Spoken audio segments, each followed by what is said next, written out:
Dari Gereja Sanggakala Surabaya 1062 The Voice of Love. Shalom, selamat pagi kekasih Tuhan. Berjumpa kembali dalam program Bincang Pagi edisi 23 Juni 2020.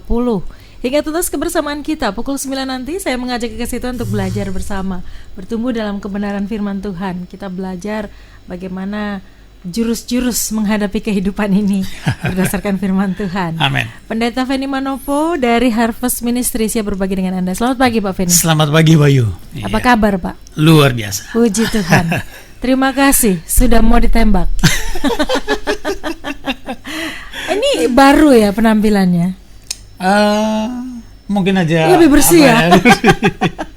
Biasanya beliau pakai kumis.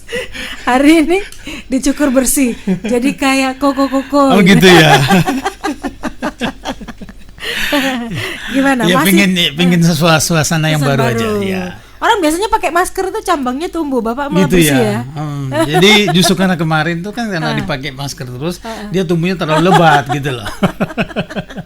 Terlalu lebat. Ya. Aduh, dan saya bilang ya udah cukup lah untuk suasana yang seperti itu. Sudah ya, sekarang bersih-bersih ya. Oke, sekarang bersih. Suasana yang baru. Suasana yang baru. Okay. New normal soalnya. Ya, itu maksudnya ya. Masih beraktivitas di rumah Pak ya? Ya, begitulah.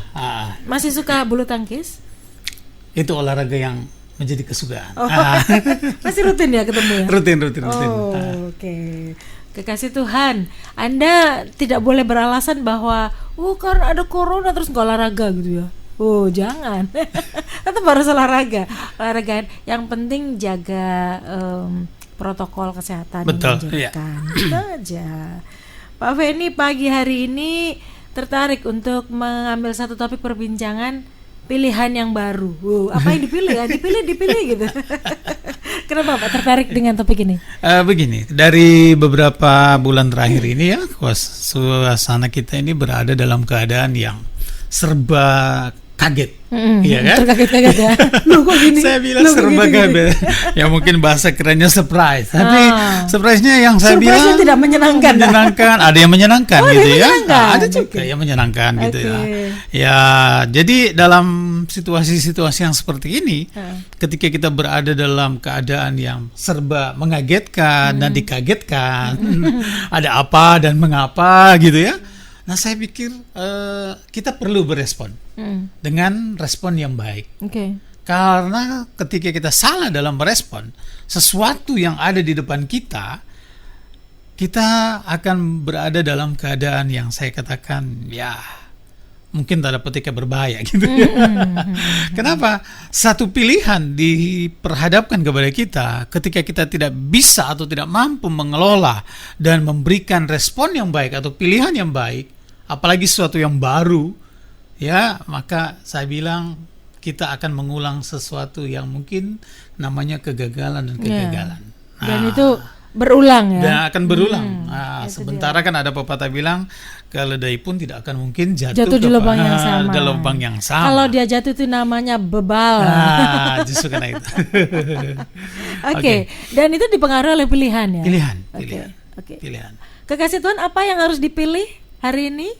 Anda boleh pilih juga nanti bergabung atau Anda diam saja. Pilihlah yang benar. Pilihlah yang baru. Ya, Pak. Pilihan yang baru berarti kan ada pilihan yang lama. Betul, ya. Sebelum kita bicara yang baru, kita ngomong yang lama dulu dong. Gini, waktu bangsa Israel, mungkin ada baiknya mungkin saya bacakan firman dulu ya.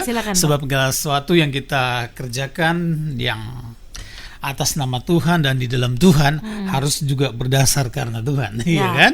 Oke, kita akan lihat dulu satu pengalaman atau satu kisah di dalam Ulangan pasal yang ke-11 ketika umat Tuhan atau ya bangsa Israel mereka akan memasuki tanah yang baru. Nah, ini ya, ada beberapa pesan yang kita lihat yang Tuhan berikan kepada mereka.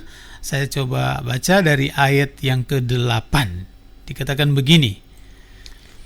Jadi kamu harus berpegang pada suatu perintah yang kusampaikan kepadamu pada hari ini, supaya kamu kuat untuk memasuki serta menduduki negeri kemana kamu pergi mendudukinya.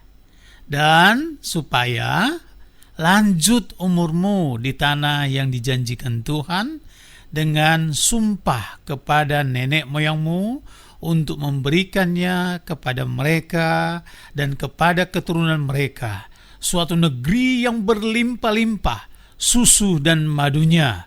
Sebab negeri kemana engkau masuk untuk mendudukinya bukanlah negeri seperti tanah Mesir.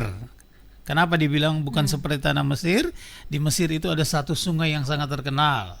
Oke? Dan sungai itu sampai sekarang saya nggak pernah temukan atau nggak pernah dengar kalau sungai itu menjadi kering. Ya, sungai itu adalah sungai yang kalau orang bilang bahkan dibilang sungai abadi. Iya kan? Sungai terlebar bahkan mungkin di seluruh dunia. Artinya air di sana tidak pernah surut atau surut bisa, tetapi kering tidak. Oke? Selalu ada. Kemudian dikatakan begini oleh firman Tuhan, suatu negeri yang tidak sama seperti di Mesir, dari mana kamu keluar itu? Yang setelah ditabur dengan benih harus kairi dengan jeripaya seakan-akan kebun sayur. Tetapi, nah kita lihat, negeri kemana kamu pergi untuk mendudukinya ialah negeri yang bergunung-gunung, ya, suasana yang lain. Oke, suasana yang lain nih, ya, dan berlembah-lembah yang mendapat air sebanyak hujan yang turun dari langit. Coba lihat ya. Negeri yang dituju adalah negeri ketergantungan airnya itu hanya adalah apabila kalau ada apa? Hujan. Ya kan? Nah, kalau bicara mengenai hujan, penentu yang namanya hujan itu cuma satu pribadi. Tuhan. Tuhan. Iya kan? Tuhan. Meskipun orang kita mengenal zaman ada sekarang yang namanya ada teknologi baru. Buat hujan buatan gitu ya. Tapi saya melihat ternyata kalau bicara buat hujan buatan, itu cuma bersifat sementara. Kemudian skopnya sangat kecil dan biayanya sangat besar, main-main gitu ya. Yang sebaliknya juga ada justru yang namanya pawang hujan. Wah, saya bilang supaya hujan nggak turun. Manusia coba untuk mengakali katanya ya, bagaimana supaya hujan itu tidak turun. Tapi kalau sudah waktunya hujan, di atas yang atur. Ya, saya mau bilang tidak ada kuasa apapun dan siapapun yang dapat mengatur yang namanya hujan. Itu satu pribadi yang mengaturnya, yaitu Tuhan serwa sekalian alam. Nah, coba kita lihat. Kalau di ayat yang sebelumnya kata Tuhan, tempat yang lama dulu ya di Mesir di mana bangsa Israel hidup, itu ada air yang tidak pernah kering. Nah. Ya, di Sungai Nil itu. Ya. Dan kebanyakan ketika mereka ada dalam suasana bercocok tanam, gampang. Kalau orang bilang tinggal nyedot air, ambil air, diairi, tanaman itu akan subur atau akan tumbuh. Tergantung. Artinya apa? Karena selalu ada persediaan, ada yang tersedia, ya orang bilang ya tinggal sakarepe lah, gitu ya. Mau ngambil, ya kapan? Tergantung. Itu suasana yang lalu, keadaan yang lalu. Saya mau bilang itulah yang dialami oleh bangsa Israel. Kekasih Tuhan, kemungkinan yang saya bilang terjadi juga dalam kehidupan kita yang lalu, yang lama. Waduh, kita serba enak. Ada airnya. Orang bilang, waduh beda ya. Zaman sekarang beda loh katanya. Kenapa zaman dulu, tahu gitu. Nah, sekarang banyak sekali muncul yang gini-gini. Tahu gitu artinya apa? Tahu begitu. Yang terjadi sekarang, sakjane aku yang enggak. Kayak gini. Nah, saudara, pada zaman dulu mungkin kita terina bobo. Ya, atau mungkin terlena, ya bahasa kerennya, terlena dengan keadaan-keadaan yang luar biasa baik, indah, dan semuanya serba mudah. artinya kita terlalu menggampangkan. Ya, sak suka lah, kasak karap, iya kan? Apalagi kalau punya harta yang tidak makan di habis tujuh turunan, Mbak. Nah, seingat saya waktu bangsa Israel berada di Mesir, mereka berada di satu tempat yang namanya Goshen, ya. Iya kan? Tempat yang lain daripada yang lain. Disendirikan dari Mesir ya, subur. Disendirikan. Dan artinya mereka ada dalam zona nyaman. Ya, pada waktu itu meskipun ada dalam tekanan pada waktu itu karena mereka ada dalam penjajahan. Tapi ingat pada waktu mereka ada di dalam suasana waktu Yusuf masih ada di sana, ya mereka juga mengalami juga yang namanya fasilitas yang luar biasa juga. Artinya apa? Zona-zona ini atau keadaan ini, keadaan yang lama dulu, ya ada juga yang baik. Banyak yang baik meskipun ada dalam suasana ya tidak mungkin tidak nyaman, merdeka. Tapi hal-hal yang lain mereka itu justru menikmati. Maka ketika mereka waktu itu mau keluar sedalam perjalanan, kan ada yang ingat, waduh, di sana ada bawang, gini. Berarti memang ada bawang. Ya, suasana yang lama itu dulu bisa menjanjikan atau bisa membuat kita itu terlena. Nah, ketika diperhadapkan dengan keadaan yang baru, nah coba lihat yang baru tadi, ternyata tempat yang baru yang akan diduduki oleh bangsa Israel, dikatakan tanahnya itu bergunung-gunung. Ada penjelasan bergunung-gunung itu berarti apa Tuhan ingin mau katakan? Mesir mungkin tanah yang rata gitu ya, landai,